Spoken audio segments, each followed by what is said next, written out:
Poisson, bonjour, j'espère que vous allez bien. J'ai le plaisir de vous retrouver pour cette nouvelle vidéo de cartomancie, durant laquelle nous allons voir ensemble votre mois de juin 2025. Allez, je me concentre sur vous. Ah, stabilité en vue, ça c'est bon ça. Je me concentre sur vous, amis poissons, signe solaire, signe lunaire, ascendant poisson, pour le mois de juin 2025. Allez, poisson, signe solaire, signe lunaire, ascendant poisson, juin 2025. Hop, c'est parti. Poisson, signe solaire, signe lunaire, ascendant poisson, juin 2025.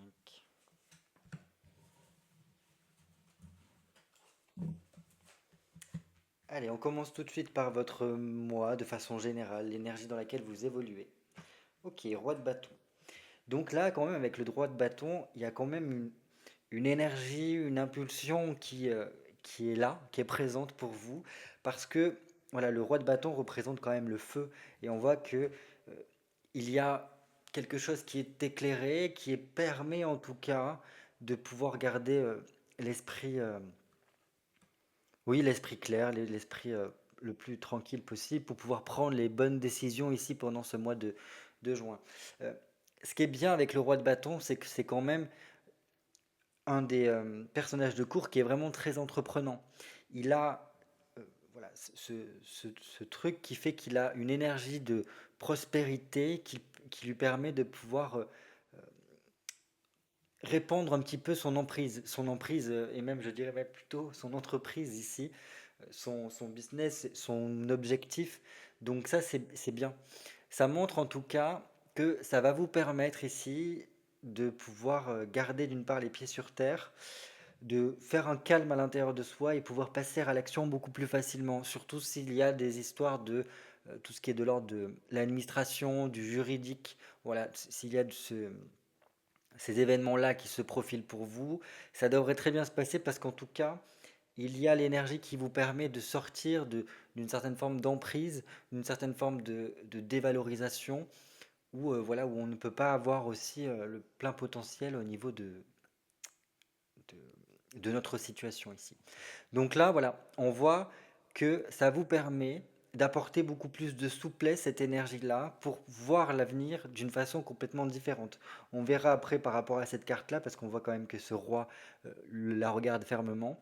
Mais bon, dans tous les cas, je pense ici que ça vient en tout cas nous dire qu'il ne faut pas faire preuve d'égoïsme, il ne faut pas faire preuve d'exclusion, de condamnation, mais beaucoup plus d'ouverture, parce que cette ouverture-là nous permet réellement de pouvoir permettre l'expression de notre plein potentiel. Donc vraiment, on essaye de s'ouvrir au maximum par rapport à cette énergie qui a tendance à nous pousser vers des opportunités, qui nous permet un grand potentiel ici, pour pouvoir vraiment encore continuer à se développer, qui permet voilà, de vraiment qu'il soit propice à notre épanouissement. Donc voilà, c'est super. Mais il y a vraiment cette notion de réussir à s'ouvrir pour que l'énergie de création puisse s'exprimer correctement, convenablement, et pour pouvoir vraiment faciliter le développement et la prospérité dans sa vie avec ce roi de bâton ici. Donc quel est votre défi pour ce mois de juin? Ouh. Le défi, c'est quand même une sacrée arcane ici, parce qu'on a quand même l'arcane sans nom, qui nous montre qu'il y a un gros changement à faire ici. Et je pense que c'est... alors, voilà, l'arcane sans nom représente la mort, donc c'est une arcane qui fait assez peur, mais c'est une arcane qui nous pousse en tout cas à beaucoup d'humilité, parce que qu'importe qui nous sommes ici sur Terre, on est tous confrontés de la même façon à cet arcane-là, l'arcane de la grande transformation, du grand passage. Et donc ça nous rappelle de revenir à une forme de, voilà, comme je vous disais, d'humilité, parce qu'il faut revenir à notre essence, à notre essentiel, et c'est ce que remontre cette arcane-là. Elle nous permet de revenir à notre essence, même notre corps, revenir à notre corps, pour effectuer une transition ici. De vraiment être les pieds sur terre et d'arriver à refaire une connexion avec voilà, les changements qui nous sont profitables pour nous. L'arcane de son nom, c'est quand même le défi de réussir à impulser, j'ai l'impression, hein, un grand changement intérieur, mais aussi dans notre environnement, pour pouvoir nous ouvrir à ce passé, à ce futur-là, pardon. Justement, je fais un lapsus avec le passé, parce qu'il y a quelque chose à laisser de côté vis-à-vis de notre passé ici. Donc, c'est-à-dire apporter un allègement dans notre vie. Et ce grand changement, cette transition-là, alors elle peut être vécue de façon un peu douloureuse, mais c'est une nécessité. Ça permettra de laisser de la place, de faire du vide, si vous voulez, d'une certaine façon, pour créer un environnement propice à notre épanouissement, pour pouvoir constituer un espace fertile à des actions créatrices. Voilà, c'est une ouverture que l'on met en place pour vraiment faciliter une énergie de création ici. Parce que l'arcane de son nom, certes, elle coupe, elle rase tout ce qui est superficiel, tout ce qui n'a plus lieu d'être dans nos vies, mais c'est surtout qu'elle permet de créer du vide, et puisque la nature n'aime pas le vide, c'est pour pouvoir après le remplir de quelque chose d'autre, pour faire laisser la nouveauté venir à nous, et pouvoir voilà, en faire un terreau fertile pour les, les changements à venir. Donc c'est vraiment quelque chose, c'est un défi parce que vous n'allez pas forcément pouvoir lutter contre cela. Au plus vous allez lutter, au plus ça va être compliqué, j'ai l'impression. Mais je pense, voilà, il faut arriver à, pendant ce mois de juin, à couper tout ce qui n'a plus lieu d'être, tout ce qui peut être toxique pour vous, ou du moins qui ne vous permet pas d'être dans votre pleine expression de votre potentiel, qui ne permet pas de faire rentrer la prospérité dans votre vie, qui ne vous permet pas d'être dans le développement de vous-même et de voilà de l'expression de votre potentiel. Je pense que là c'est aussi un changement aussi au niveau de vos idéaux, apporter des idéaux beaucoup plus élevés, qui soient beaucoup plus vers alors d'une part une abondance intérieure, un côté je me tourne vers autrui, je voilà je suis dans une histoire de partage d'une alors d'une abondance, d'une prospérité, mais c'est surtout voilà dans le fait de d'être dans une gratitude en aidant autrui aussi. Parce que voilà, comme je vous ai dit, il y a une question d'humilité qui se fait sentir ici. Parce qu'on a un gros potentiel, on a quand même cette très belle énergie du roi de bâton qui a envie de s'expandre, qui a envie d'apporter vraiment voilà, cette bonne fortune, ce succès, cette prospérité. Mais c'est vraiment dans un profit qui soit peut-être beaucoup plus collectif ici. Qui ne soit pas juste centré sur nous-mêmes, mais beaucoup plus dans le côté je le partage avec autrui. Et pour pouvoir vraiment faire rentrer cette énergie de prospérité, à mon sens, il y a quelque chose avec le passé qu'il faut rompre pour pouvoir vraiment se tourner vers notre avenir. Et justement, d'où venez-vous? Ah, dans deux d'épée. Donc il y a pu y avoir une, euh, une période un petit peu de dualité, de conflit, de, voilà, d'une certaine forme de tension ou peut-être des désaccords voilà, qui pouvaient être sous-jacents ici par rapport à votre situation ici. On a pu être amené, en plus avec cela, à devoir laisser de côté quelque chose, ou du moins mettre de côté quelque chose. Ça a demandé, cette situation-là, de faire preuve d'intelligence, de réfléchir, d'analyser vraiment votre situation, et peut-être de comprendre pour certains d'entre vous qu'il y avait quelque chose dont on a besoin de libérer pour passer à la suite. Ça peut être aussi le fait, voilà, comme je vous disais, comprendre que là, dans ce défi, il vous faut vous libérer de tout ce qui ouais, de toutes ces choses qui viennent de votre passé et qui jouent comme un contrepoids par rapport à votre épanouissement. Tout ce qui vient voilà, faire naître en vous une certaine forme de dualité. Tout ce qui fait remonter conflits, disputes. Tout ce qui peut être aussi de l'ordre de la déception, hein, bien évidemment, hein. Mais là, voilà, c'est comme si c'était une période qu'on a peut-être beaucoup analysée ou peut-être qu'on a voilà, pris le temps de faire une sorte d'introspection pour voilà, réfléchir, peut-être même organiser, planifier un grand changement à venir pour pouvoir passer à une nouvelle étape dans sa vie. Où est-ce que vous vous dirigez? Très bien. Donc là, on voit qu'on est dans une continuité, hein, avec le cavalier de bâton. Le cavalier de bâton, c'est le fait d'une persévérance, d'un maintien par rapport à nos engagements, pour permettre, d'une part, je pense, la continuité de ce roi de bâton ici. Donc c'est vraiment ce truc de penser le roi de bâton comme quelqu'un qui est très généreux, qui peut partager beaucoup, parce que justement il a fait un gros travail pour, alors avec de la stratégie bien évidemment, pour mettre en place vraiment quelque chose de structuré, qui lui permet voilà, d'user de ses analyses, d'user de son pragmatisme pour voilà, prendre en assurance et aussi expandre son, son empire ici, hein, d'une certaine façon, et sa fortune, et voilà, toutes ces choses-là. Donc voilà, c'est quand même une continuité d'une énergie qui perdure pendant pas mal de temps ici, et qui vous permet vraiment de vous consacrer à l'avenir. On voit que les trois sont tournés vers l'avenir, et donc vraiment vers un objectif, vers une passion, vers un feu qui vous habite et qui vous permet voilà, de pouvoir vous développer, grandir. Donc très bien, très très bien. Donc voilà, c'est un côté émotionnel euh, pas mal. On a quand même pas mal aussi de ressources, d'énergie. On a envie de communiquer, on a envie de partager, on a envie que voilà, nos projets puissent réellement aboutir et on trace sa route, on trace son chemin là. Et on arrive à trouver la bonne cadence pour pouvoir justement passer les différentes étapes. Au niveau de votre conscience, qu'est-ce qui se passe? Ah, il y a quand même un petit peu de stress qui sont là.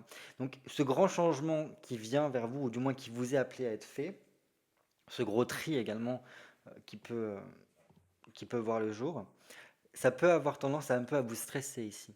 Avec un 8 d'épée, on voit en tout cas qu'on peut se sentir un petit peu diminué ou peut-être même rongé parce que notre mental carbure beaucoup et a du mal à se calmer. Et donc ça peut engendrer un petit peu de la fatigue, certaines angoisses également. Il faut réussir à reconnaître avec ce 8 d'épée qu'on ne peut pas tout contrôler et qu'on a juste besoin d'arriver à un petit peu calmer surtout son mental. Voilà. C'est comme si en fait il y avait on a conscience qu'il y a certaines choses qui peuvent être problématiques parce que ça vient de l'extérieur et ça vient un petit peu corser notre expérience. Dans tous les cas, si vous vous sentez limité, alors que ce soit dans votre mental, dans vos analyses, dans la continuité, dans le fait de, par rapport à des projets où il y a quelque chose qui coince un petit peu, avec cet arcane-là, parce que la solution, pour sortir d'une limitation à notre évolution, c'est d'arriver à trouver l'action qui nous permet de nous tourner vers la nouveauté, qui nous permet de faire rentrer le changement pour progresser. Donc il faut oser changer la donne, changer sa méthodologie ici, changer son regard par rapport à la situation. Et c'est en lien avec votre défi. Donc je pense que petit à petit, vous allez prendre conscience de ce qui se passe réellement, de ce qui vient vous limiter, de ce qui vient vous apporter une insatisfaction en tout cas dans ce que vous vivez. Mais bon, dans tous les cas, cette limitation-là, elle est amenée à sauter ici. En tout cas, vu que c'est une arcane majeure, ça montre qu'elle prend le dessus sur les autres arcanes. Donc c'est obligé ici que cette sensation de stress, le fait de peut-être se sentir que on subit certains éléments, que notre mental carbure un peu trop et que du coup on a du mal peut-être à dormir, qu'on se sent pris dans certaines complications, c'est amené à se transformer, à se transcender, mais ça appellera en tout cas à avoir un truc, quelque chose du passé à libérer ici. Et une fois cette libération faite, on reprend vraiment le cours de sa vie par rapport à un objectif, par rapport à nos ambitions. Ça nous ramène beaucoup plus de joie, beaucoup plus d'optimisme pour pouvoir avancer, continuer à avancer pour l'avenir. Et en fait, c'est comme si ça nous permettait cette transformation-là, d'arriver à mieux canaliser nos énergies, d'arriver à trouver une paix intérieure qui nous permettra en tout cas d'engendrer des actions beaucoup plus constructives et qui nous permettront d'aller grandement de l'avant. Voilà, on arrive à mieux ressentir l'énergie qui est à l'intérieur de nous et qui est dans notre environnement pour tout simplement être comme voilà, arriver à faciliter le développement des choses. C'est pour ça qu'il y a ce changement-là. Au niveau de votre inconscient, qu'est-ce qui se passe? Ah, c'est marrant, on a un jeu de miroir là. Donc parce que, vous voyez, là on est vraiment au niveau du mental qui carbure beaucoup, mais c'est surtout parce qu'au niveau de votre inconscient, on a ce 8 de bâton ici. Un 8 de bâton qui montre en tout cas que il y a des choses qui sont en train de se mettre en place au niveau euh, inconsciente, qui sont en train d'ouvrir des portes ici. Des portes de votre inconscient qui apportera en tout cas un mouvement qui vous permettra, à mon sens, de vous ouvrir à une réussite possible par la suite. C'est comme s'il y avait des... Ouais, il y a des prises de conscience qui vont pouvoir s'effectuer petit à petit, parce que votre inconscient ouvre des portes ici. Et avec un 8 de bâton, c'est quelque chose qui est très énergique et qui bouge en fait. Et le 8 de bâton, du coup, il a cette tendance à vouloir remonter à la surface. Et c'est pour ça peut-être que ça tourne un petit peu en boucle dans votre tête ici. Parce que, voilà, peut-être qu'il y a encore des petites choses qui coincent et qui sont amenées à se décoincer. Et le 8 de bâton amènera en tout cas une prise de conscience, voire même à plusieurs prises de conscience. Et c'est ce qui enclenche à mon sens ici ce grand changement, le fait de, oui, d'apporter une nouveauté, une action qui nous permettra de revenir, de sortir en tout cas de tout ce qui est de l'ordre de la limitation ici. Donc c'est très bien, parce que j'ai l'impression qu'il y a des démarches qui se passent au niveau de votre inconscient et qui va vous permettre en tout cas d'apporter une nouveauté,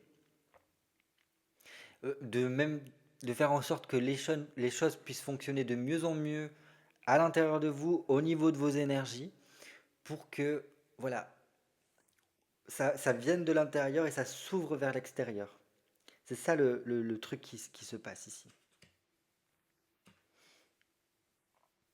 Et c'est comme si voilà, ça remonte en tout cas, et on le voit ici, lui, il a le crâne au niveau de sa couronne qui est éclairé. Et donc ça montre qu'il y a des prises de conscience qui lui permettent en tout cas de beaucoup plus se projeter vers son avenir et de pouvoir vraiment euh, voir là où est-ce qu'il peut agir pour expandre son empire. Donc c'est pas mal, hein. C'est pas mal ici parce que ça montre qu'il y a beaucoup de choses qui vont bouger, qui sont amenées en tout cas à bouger, et qui vont vous permettre de voilà, de sentir à un moment donné un déclic qui vous montrera que le vent est en train de tourner en votre faveur et qu'il vous faudra voilà, vraiment avancer en cela. Le seul truc, c'est qu'il ne faut pas avoir peur d'apporter un grand changement, de revenir peut-être à quelque chose d'essentiel, peut-être revenir à, à vos origines, à qui vous êtes réellement au plus profond de vous, parce qu'en faisant cela, ça permet de laisser vraiment passer à l'intérieur de soi cette énergie créative, cette énergie qui va vous pousser en tout cas à, à passer à l'action et à être vraiment dans une croissance et un développement de vous-même. Voilà ce que je peux vous dire pour votre mois de juin 2025. En tout cas, j'espère que vous passerez un très beau mois. Ça annonce en tout cas quelque chose de beau parce que après on part vraiment, on se met en chemin de soi et ça c'est très bien vers des objectifs qui vont vraiment vous mettre en joie, qui vont vous permettre vraiment de pouvoir bouger. Là, il y a peut-être même des déplacements qui se joueront et qui vous permettront vraiment voilà, de pouvoir aller de l'avant, de regagner du punch, regagner de l'énergie, regagner du sourire, de la joie. Et donc, en tout cas, c'est ce que je vous souhaite pour ce mois de juin. N'hésitez pas à me laisser un petit commentaire par rapport à ce mois. Quelles sont vos perceptions par rapport à ce mois-là? Est-ce que ça correspond un petit peu à votre situation? Si ce n'est pas déjà fait, bah, écoutez, je vous invite à vous abonner à cette chaîne YouTube pour avoir accès aux futures vidéos qui viendront. Passez un beau mois de juin. Prenez grand soin de vous. Des bisous.